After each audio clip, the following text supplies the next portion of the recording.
अद्वितच्या हातात परदेशातील नोकरीचं ऑफर लेटर होतं. त्याचं अनेक वर्षाचं स्वप्न. पण दुसऱ्या बाजूला सान्वीसोबतचं लग्न.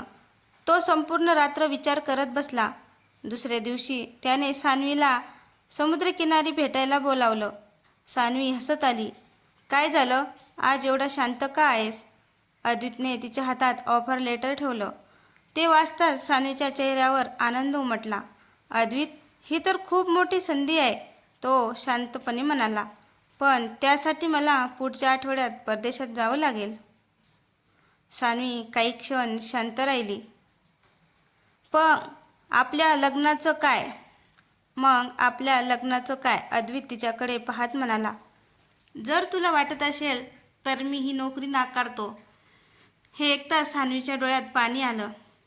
ती हसत म्हणाली, प्रेम म्हणजे एकमेकांची स्वप्न मोडणं नाही, ती पूर्ण करण्यासाठी साथ देणं असतं. अद्वितने तिचा हात हातात घेतला. पण मला तुझ्याशिवाय राहणं कठीण जाईल. सान्वी हसली. काही महिन्याचा दुरावा आपल्या आयुष्यभरांच्या साथीसाठी असेल. तेवढ्यात सान्वीचे बाबा तेथे आले. ते दोघांकडे पाहून म्हणाले, तुमचं बोलणं मी ऐकलं. दोघे थोडे घाबरले, पण बाबा हसले. लग्न पुढे ढकलायचं कारणच नाही. अद्वित आश्चर्याने म्हणाला, म्हणजे? बाबा म्हणाले, या रविवारीच तुमचं लग्न करूया. त्यानंतर तू निर्धास्तपणे तुझ्या नव्या प्रवासाला जा. हे ऐकताच सान्वी आनंदाने बाबाच्या गळ्यात पडली. अद्वितच्या डोळ्यात आनंदाचे अश्रू आले. त्याने मनोमन ठरवलं, स्वप्न कितीही मोठं असलं तरी सान्वीचा हात कधीच सोडायचा नाही. लग्नाचा दिवस उजाडला. संपूर्ण घर फुलांनी सजलं होतं. सनई चौघड्यांचा मंगलनाद सुरू झाला. नातेवाईक, मित्रमंडळी आणि दोन्ही कुटुंबाच्या चेहऱ्यावर आनंद दिसत होता. वधूच्या खोलीत सान्वी आरशासमोर बसली होती. लाल रंगाच्या नवरीच्या साडीत ती खूप सुंदर दिसत होती. तिची आई तिच्या डोक्यावरून प्रेमाने हात फिरवत म्हणाली, आज माझी मुलगी नव्या आयुष्याची सुरुवात करते. सान्वीच्या डोळ्यात आनंदाचे अश्रू आले. तिने आईला मिठी मारली.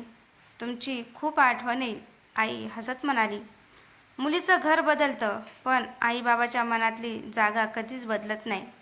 मंडपात अद्वित बसला होता. त्याचे डोळे सतत सान्वीला शोधत होते. काही क्षणांनी सान्वी मंडपात आली. अद्वित तिच्याकडे पाहतच राहिला. ती हलकेच हसली. काय झालं? अद्वित म्हणाला, आज माझं स्वप्न खरं झालं. मंगलाष्टका सुरू झाले. दोघांनी एकमेकांच्या गळ्यात हार घातले. 7 फेरे घेतले. अद्वितने सान्वीच्या गळ्यात मंगळसूत्र घातलं.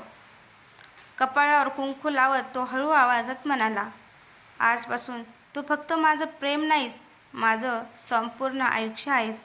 सान्वीच्या डोळ्यात आनंदाचे अश्रू चमकले.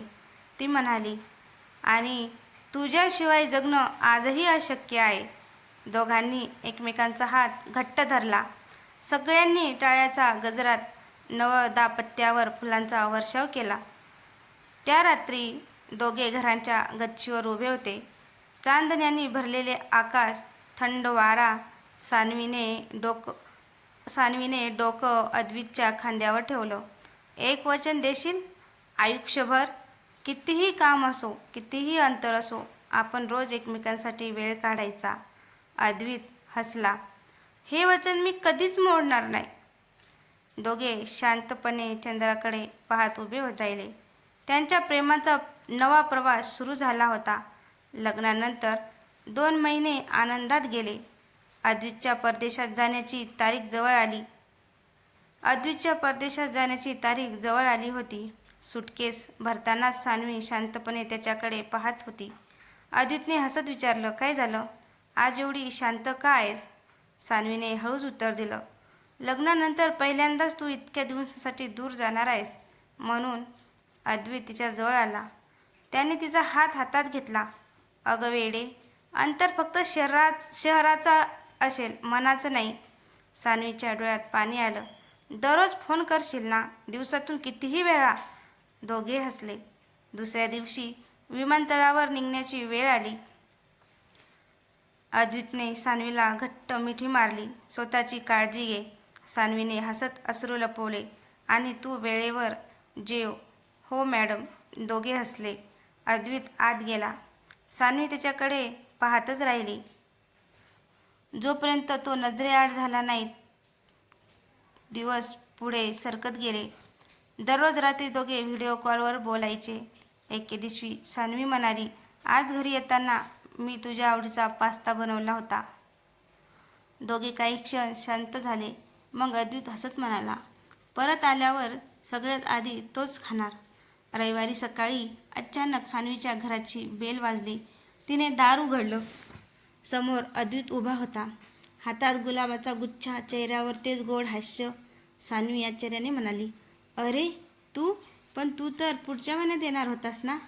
अद्वैत हसत म्हणाला, तुझ्याशिवाय एक आठवडाही राहता आलं नाही. सान्वी धावत जाऊन त्याला मिठी मारली. म्हणूनच म्हणते तुझ्याशिवाय जगणं अशक्य आहे. म्हणूनच म्हणते तुझ्याशिवाय जगणं अशक्य आहे. अद्वैत तिच्या कपाळावर हलकसं चुंबन घेत म्हणाला, आणि तुझ्यासोबत जगणं हेच माझं खरं सुख आहे. दोघे हातात हात घालून घरात गेले. त्यांच्या चेहऱ्यावर समाधान होतं, कारण त्यांना समजलं होतं की खरं प्रेम अंतराने कमी होत नाही, ते विश्वासाने आणखी घट्ट होतं. अद्वैत अचानक भारतात परत आल्यानंतर सान्वीच्या आयुष्यात पुन्हा आनंद फुलला. दोघे पुन्हा एकत्र वेळ घालवू लागले. एका संध्याकाळी ते दोघं त्यांच्या आवडत्या समुद्रकिनारी बसले होते. सूर्य हळूहळू मावळत होता. सान्वीने अद्वैतच्या खांद्यावर डोकं ठेवलं होतं. आठवतंय आपण पहिल्यांदा इथे भेटलो होतो. अद्वैत हसला, आणि त्या दिवसापासूनच माझं आयुष्य बदललं. सान्वीने त्याचा हात हातात घेतला. आता एक नवीन स्वप्न बघायचं आहे. कसलं स्वप्न? ती हसत म्हणाली, आपलं स्वतःचं छोटंसं घर. अद्वैतने लगेच उत्तर दिलं, उद्या रविवार आहे, चल घर बघायला जाऊ. दुसऱ्या दिवशी दोघांनी अनेक फ्लॅट पाहिले. शेवटी एका छोट्याशा पण सुंदर घरासमोर सान्वी थांबली. बाल्कनीतून समुद्र दिसत होता. घरात भरपूर प्रकाश होता. सान्वी आनंदाने म्हणाली, मला हेच घर हवं. अद्वैत तिच्याकडे पाहत असला. मग ठरलं. दोघांनी त्या घराची बुकिंग केलं. घरी परतताना सान्वी खूप आनंदात होती.